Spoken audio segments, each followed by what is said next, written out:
Well, hello, old friends, and welcome back to the channel. Great news! It's Babylon 5 time. That's right, it's time for Season 4, Episode 11, Lines of Communication. Friends, I could talk about this show forever, but why? Let's watch it. If you could do me a favor, hit that like button, smash that subscribe, ring that bell for notifications. Greatly helps out a small channel and allows me to alert you next time it's time for Babylon 5. And of course, if there's anything that we do, Babylon 5 included, that you would like early or in its full-length format, the link to our Patreon is in the description. If you're not a fan of Patreon, consider YouTube memberships. You'll get all of our episodes at least a day early. But my dear, dear friends, all that is then and this is now, and what is now? Now it's the 11th episode of the 4th season of the fantastic Babylon 5. Not the Illusion of Truth, which I almost said again. This one is Lines of Communication. Prepare to engage maximum warp reaction. And away we go.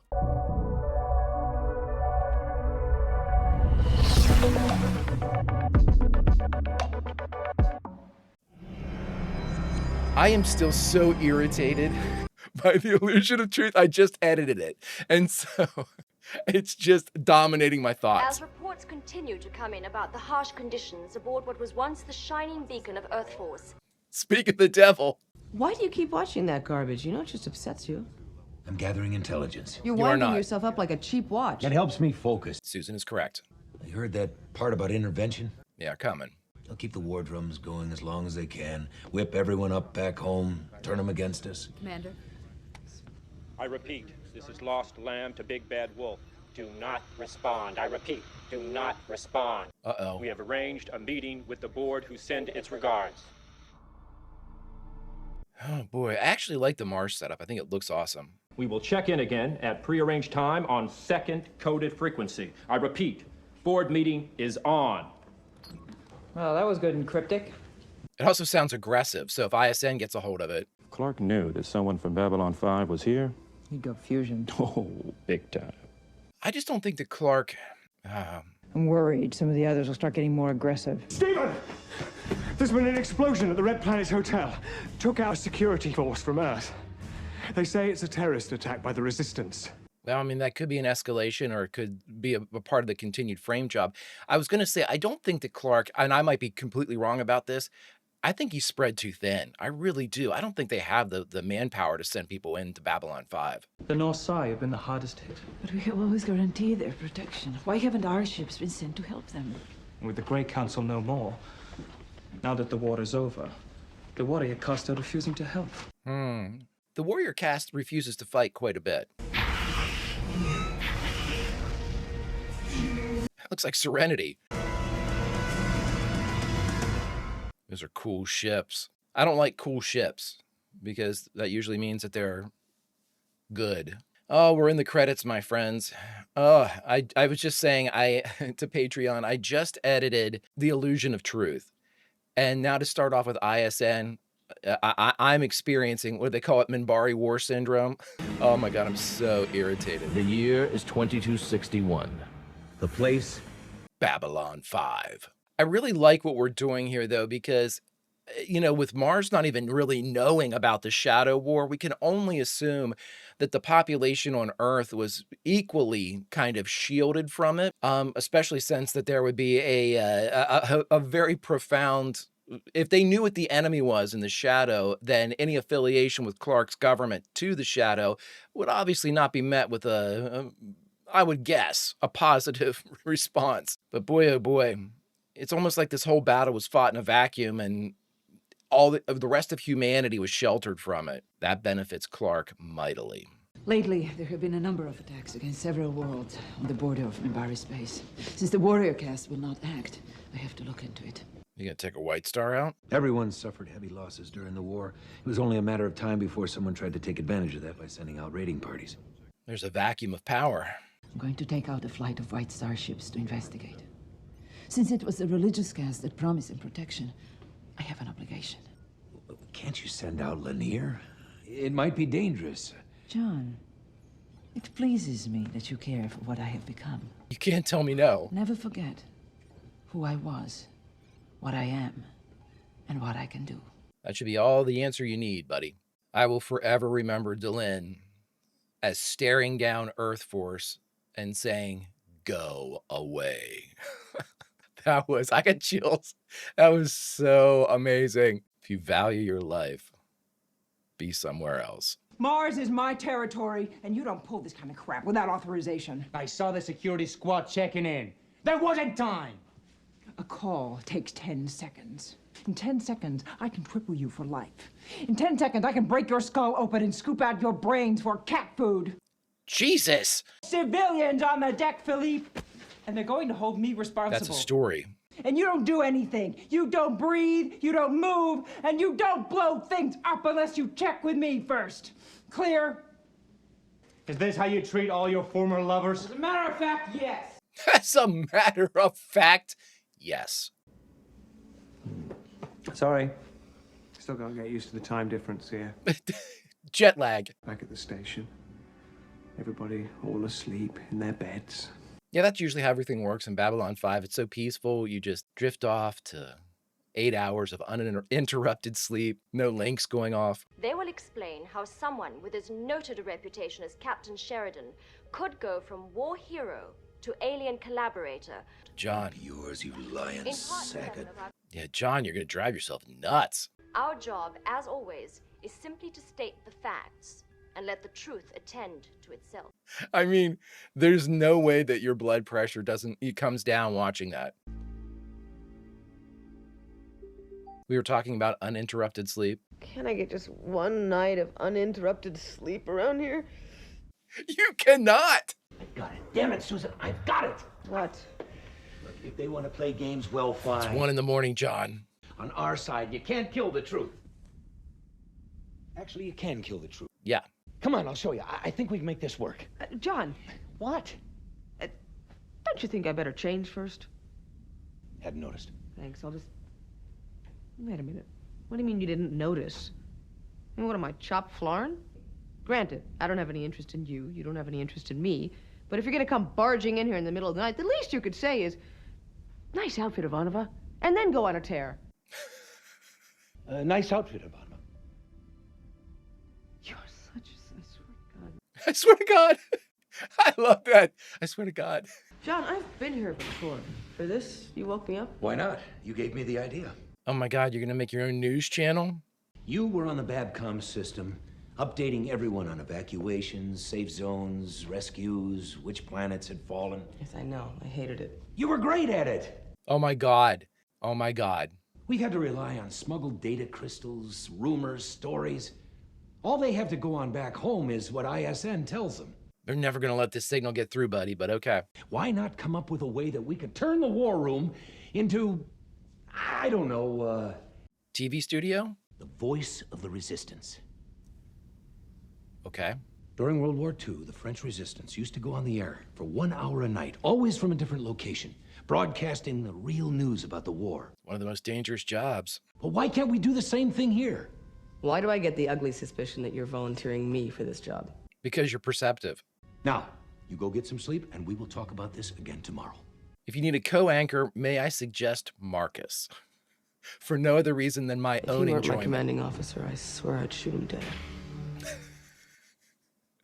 I love when they write Susan saucy. Oh, it's my favorite. It's my absolute favorite because she's always just normally so by the book. I swear to God. I love that. They need to let her improv a little bit more. They just need to let her riff. She knows Susan. I'm very disturbed by what you told me about the warrior caste. Since the war, I haven't been paying as much attention to events back home as I should have. That's everybody. The Grey Council was the force that held us together till then. That is why Valen created it. Jeff. It is said that the warrior caste are trying to form a new council of its own. I've heard in the cities of Sakar and Dronmir, where once the three castes lived together peacefully, the warrior castes have forced out our caste, driving them to the wastelands. Wow. Descartes says when there is good news, we always ask if it is true, because it is so difficult to believe. But when there is bad news, we rarely inquire because it is so easy to believe. Boy, isn't that the truth? Amazing. It's little astute observations like that that I absolutely love. We never ask about, when you hear good news, is that true? You hear bad news, you just accept it. Oh my God. Great line. Oh, my goodness, I'm going to remember that one, even with my Swiss cheese brain. Now, it was Clark's decision to bomb civilian targets that prompted our decision to secede from the Alliance. That and a small fleet of ships coming your way. It's just a little easier to make the grand gesture when someone is putting a gun at your head, yes? No one's forgotten that Sheridan helped put down the food riots after the Minbari War. A lot of people here still haven't forgotten that. The point is, the captain is willing to set aside old differences and focus on what needs to be done now. Or you guys can go it alone. How's that sound? He wants you to know that we have not forgotten Mars or Proxima 3. We are putting together a coalition that will move against Clark. I always forget Proxima 3. I was raised on Arisia colony, which was sucked dry by Earth taxes and ruined by Earth corporations, so I sympathize. But if you go that way, you'll lose any support you might have back home and jeopardize... Yeah, you gotta oust Clark. The captain wants you to stop bombing civilian targets. It does no good and it never has. We have to send a message. What message? That you're terrorists? It makes everyone back home more sympathetic to Clark's position. Yep. You're driving people away. You're doing what he wants. You talk about our side, but we haven't seen much help coming from Babylon 5 lately. We were fighting a Been a war. trifle busy lately. We didn't see a lot of war that threatened to wipe out this entire sector. Thank you, Marcus. The creature we found on one of your people when we got here would seem to indicate that the forces behind that war are also responsible for some of the problems here. We need you to trust us, and we need you to be patient. Hold off on the bombings for a while. Is that all you have to say? What else do you want? But in exchange for your cooperation, you have my guarantee that when this is all over, Mars will finally be recognized as an independent state. Oh, yeah? And what if I said I sprout wings and fly to New York? In your case, I'd say you were crazy. But if Sheridan said it, I'd tell him to stop off on the west side and pick me up some bagels. Let's not... We're really making Sheridan sound like a deity here. Let's not do that. We'll give you support and a real target, which is a hell of a lot better than bombing civilian targets on your way to the gallows. There you go. That's a good one, Steven. I'm glad they've given Steven and Marcus, really, a good storyline. I'm picking up a distress signal. Scanners indicate it's a Pakmara military transport. Put us on course. That's bait. All ships, attack formation. How many do we have here? 1, 2, 3, 4, 5, 6? Was it 6 total? Yeah. 7. Okay. This is the land of the Minbari. We are en route. How many ships are attacking you? Too many. It's gone. Are we close enough to pick up the ships that attacked it? They're going to be Minbari. Oh, my God. Oh, no, they are those. We saw those. Come on, Greg. What can these things do? White Star Fleet to attacking ships. Identify yourselves. Can you translate? No. Yeah, they're going to need a codex to back as well. Yes. Who are you? Drak. We are not translating that. It's coming through in Minbari. But you said you sent them our language codes. No, I sent them Interlac. It's easier to translate. They're using our language, but I didn't send it to them. Unless they've had some prior contact with our people. Do not move, Delin. What? Pharrell, you would threaten me? Only as necessary. Look at Lanier. Why are you doing this? To prevent you from acting against them till you've heard what we have to say. And then what? That is up to you. And them. What's the play here, Pharrell? I'll give you this much. You can be pretty convincing when you want to be. They still have to check back with their own people, but for now, you got their support. You have no... They have no choice.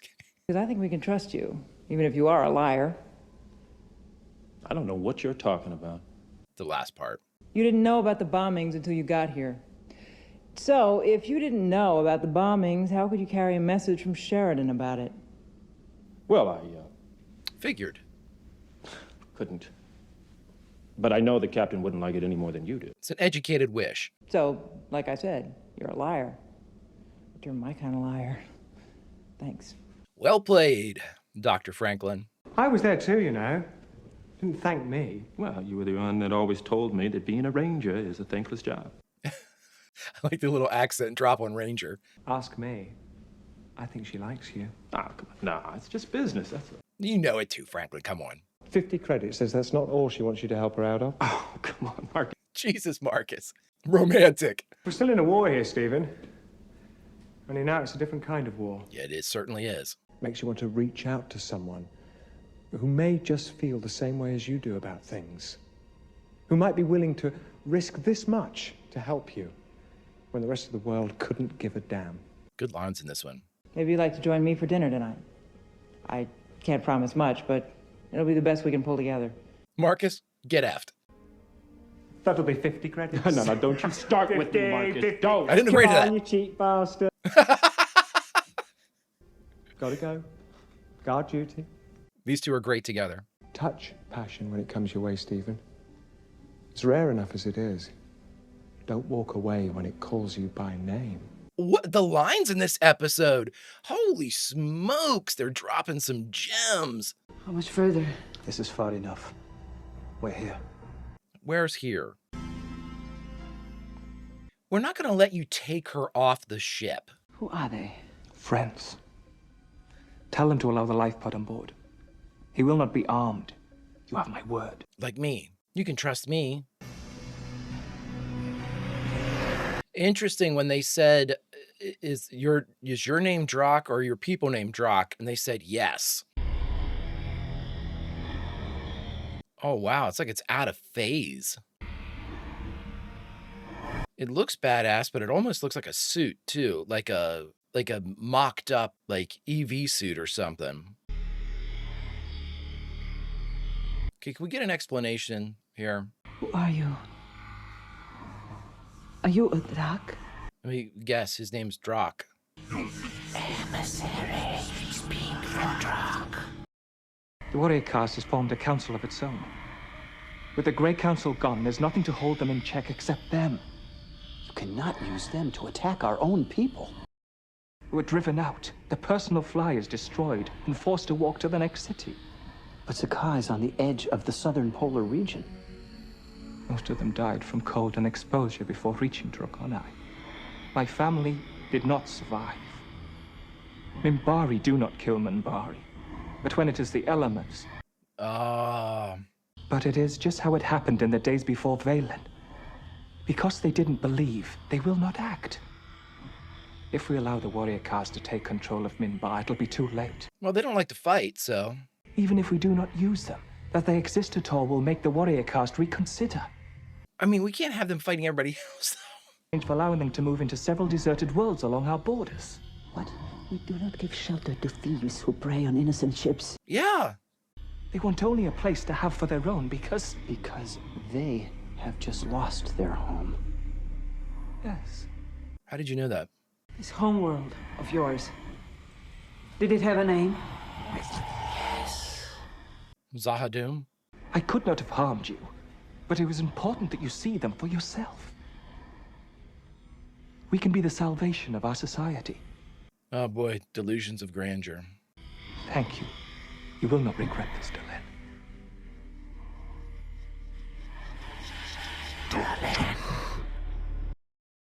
You didn't tell them who you were bringing. No, there wasn't time. Tell the other ships to stand by. Let me know as soon as the emissary has left. Sheridan and I defeated the Shadows, drove them and their allies from Zakadum, which was then destroyed.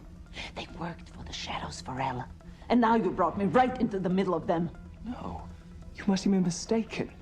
It's possible. No. How do you know, dude? We defeated their masters. And now they seek to become masters themselves and destroy those who defeated the Shadows. Now that they know who I am, they will attack as soon as it is safe to do so. The Drak shuttle is leaving. Open fire. And take this guy and take Pharrell into custody. Yep. They're getting targeting solutions. Oh boy. Can we open a jump point? Escape before they can attack? No. They would detect the energy spike and destroy us before we could enter hyperspace. What are they waiting for? We've drifted closer to their mothership. If they attack at this range, they'll damage it. Then get closer to the mothership. Have you ever seen the warrior caste training flights? Yes. Have you seen them skin dancing? I have. Can you do the same thing? Wait, what? Not without approximately 5 years of additional training. That would be no, then. but I can program the parameters into the ship's artificial intelligence matrix. Touch that button and pray very, very fast. Move us away from the other ships, slowly. Let them think we are leaving as planned. Yeah, oh my god, they're...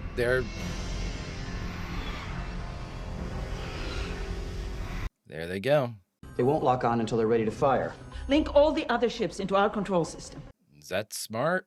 They're locking on. Now!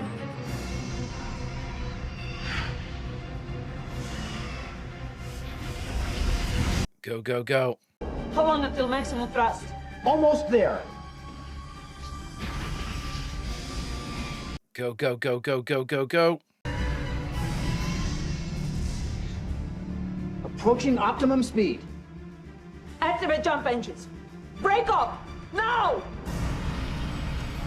They're gonna start firing as soon as we get away from the mothership. 1, 2, 3, 4, 5, 6, 7. We're all still here. Oh, shit! Damn it!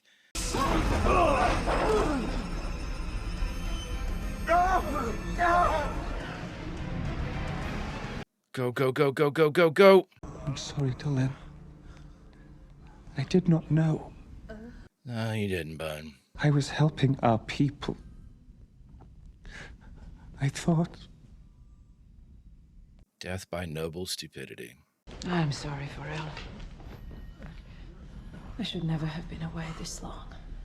Lanier, amazing job, buddy. Damage is substantial, but auto repair systems are functional. Setting a course for Babylon 5. No. Who said we were leaving? They destroyed ships from League worlds, murdered their crews, destroyed White Star 16. And now, they will pay the price. Dylan! Coming back. Oh my god, I effing love this. Surprise, mother effers. Look at Lanier. Look at Lanier. They were all in docking. They were all in docking procedures. Light them up. You gonna jump? Run. Tell everyone else you effed with the wrong Marine. The Drakh mothership is heading for the jump gate. How fast? Fast. Be faster. Be faster. Everything we got. Target engines. Slow them down. Slow them down. Hold on! Hit them so hard they get knocked back into phase. Oh, us between them and the gate. End this.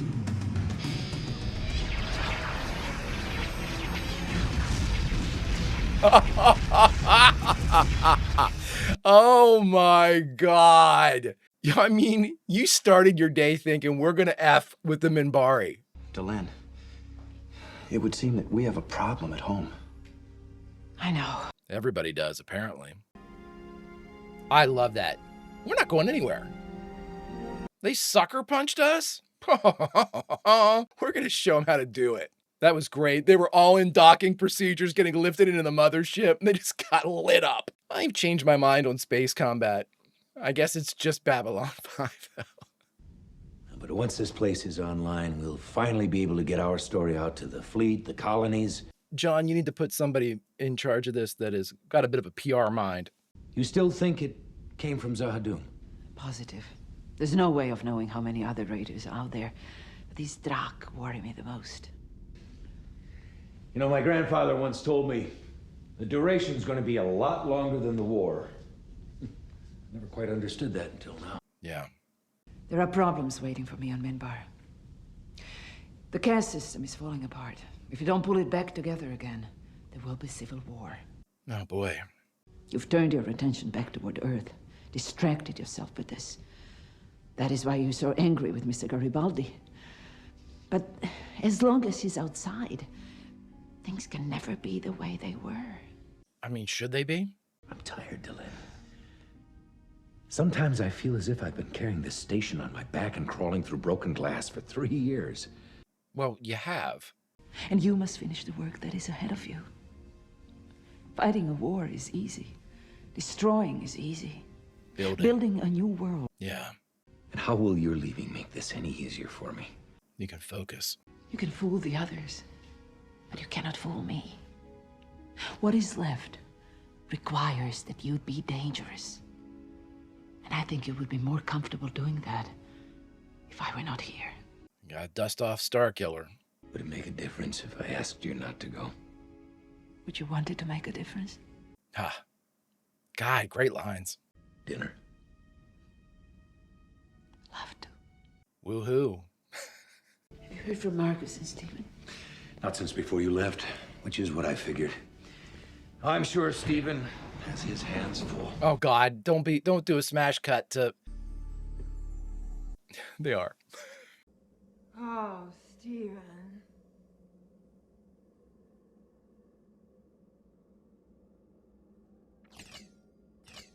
Jesus. We figured that's how it would end. All right, everyone, we just finished watching Babylon 5, Season 4, Episode 11, Lines of Communication, and the only thing left to do is talk about it. All right, everyone, we just finished Lines of Communication, the 11th episode of the fabulous 4th season of Babylon 5. We are now, friends, officially halfway through Season 4. Yay! This was a great episode. And of course, you know, the Delenn scene was fantastic. I mean, Delenn being a badass, you don't have to remind me, but please do. I love scenes like this. I mean, setting a course for Babylon 5. Who said we were leaving? No, that's not how this works, Linear. We're going to Yui, we're going to go back, and when these sons of bitches are trying to dock, we're just going to eradicate them and then blow up the mothership. You know, for justice or whatever. I loved it. I loved it.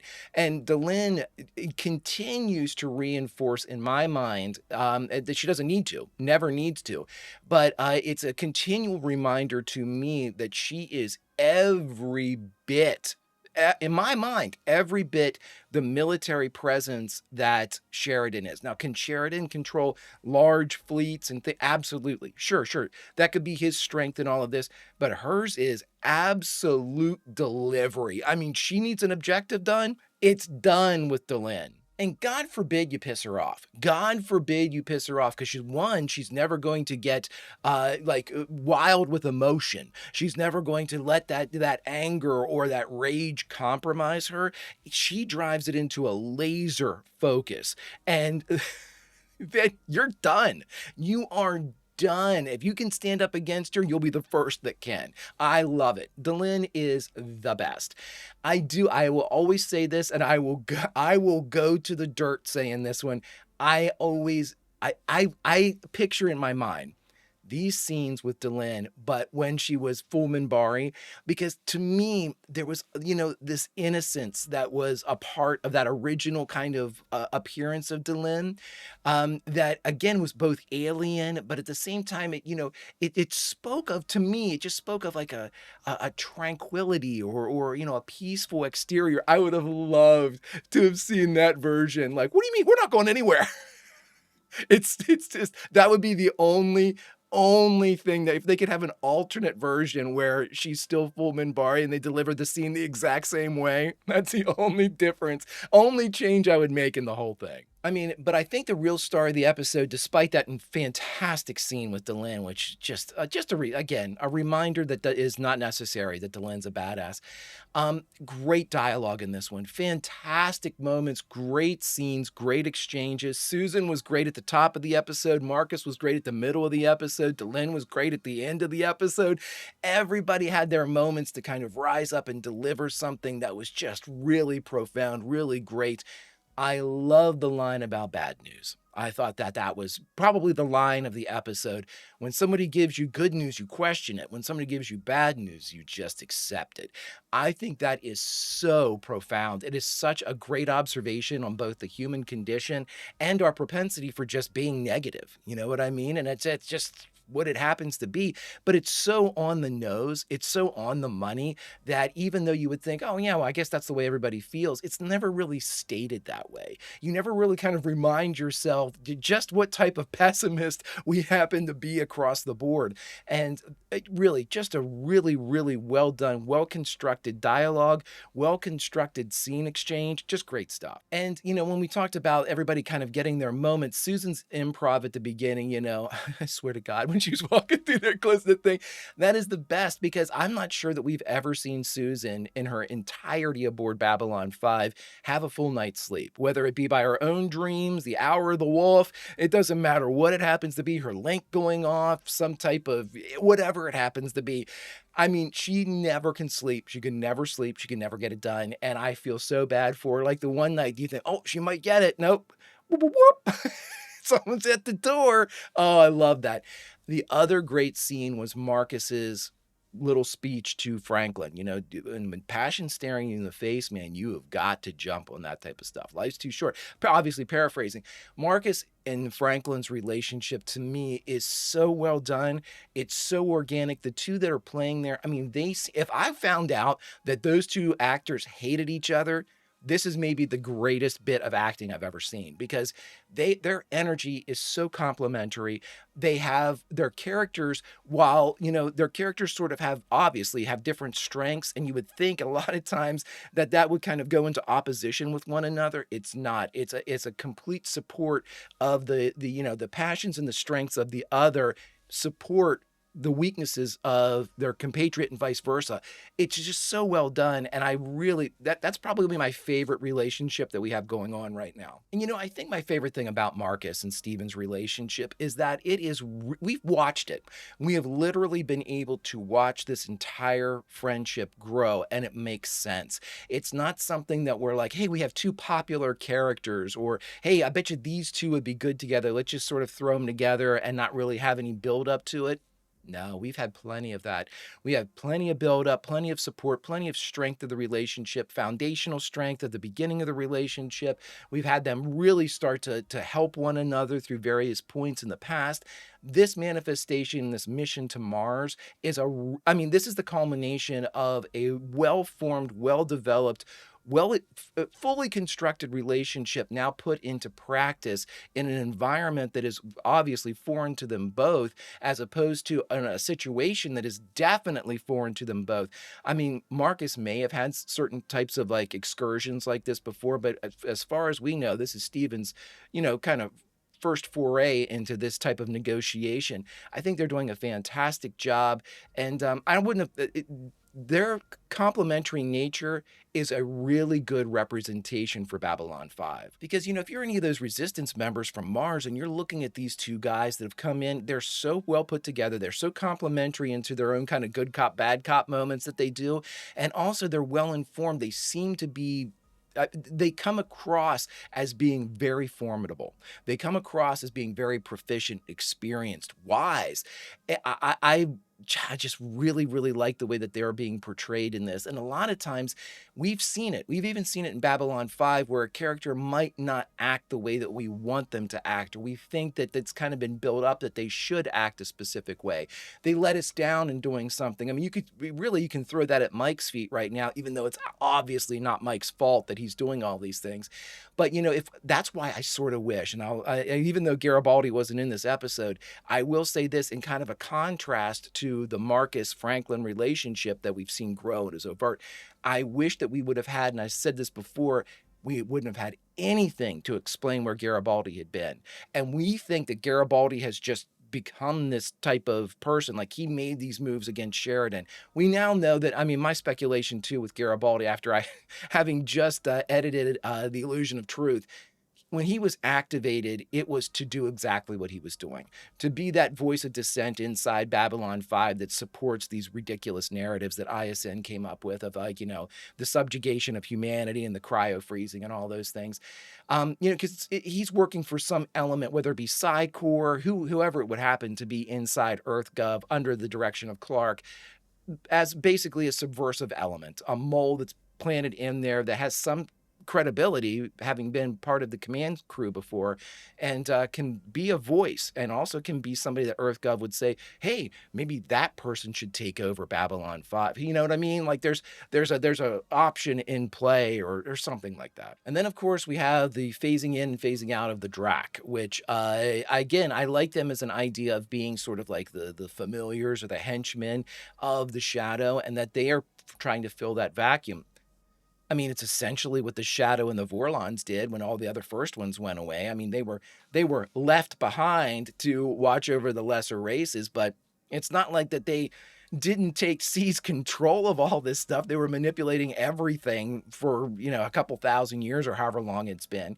And, with all that in play and with that kind of presentation and the understanding of what the Shadow and the Vorlon have done, of course, anybody that's informed to that, they say, hey, it worked for thousands of years with the Shadow. Why don't we do the same thing?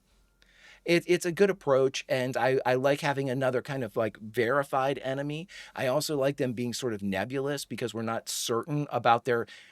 It certainly looked like that if our White Star fleet had gone head to head when they were ready, it wouldn't have been as easy a victory. Obviously, we caught them with their pants down when Delenn did the Yui and came back. So it's interesting to have another physical threat out there, so to speak, in addition to all of these political and sort of, emotional threats that are out there, these specters. It's in the weirdest of ways when Marcus said, we're fighting another war now. And the weirdest bit of irony, now we're fighting a true shadow war. Friends, if you could do me a favor, hit that like button, smash that subscribe, ring that bell for notifications. It greatly helps out a small channel, and it allows me to alert you next time it's time for Babylon 5. And of course, if there's anything that we do that you would like early or in its full-length format, the link to our Patreon is in the description. And if you're not a fan of Patreon, consider YouTube memberships. You'll get all of our episodes at least a day early. Oh, but my dear, dear friends, all that is then and this is now. And now, unfortunately, it's time to say goodbye from the beautiful Babylon 5. But because we are the Greek chorus, we hear the tale told by JMS all those years ago. We look around and we try to find some people that haven't seen the show before and say, you really need to check out Babylon 5. We are helping to continue to expand this tale, my friends, and we are a vitally important part of the narrative because of that. And as our reward, we get to jump back into the episode we just watched, and we get to say goodbye from a favored scene. So, friends, I think where we'll say goodbye from in this episode is that moment. We have a moment of transition right here, a moment of pause as we have Delenn and John separating. We have Franklin and Marcus all the way over on Mars. We have the aforementioned Garibaldi, though he didn't appear in this episode, on devices not his own. And we also have Susan, who is about to take center stage on our own version of ISN. They all need our support in various ways, my friends, so bring your skill sets to bear. Babylon 5 needs us. Until such time as we can rejoin Babylon 5, goodbye, old friends, and I'll see you.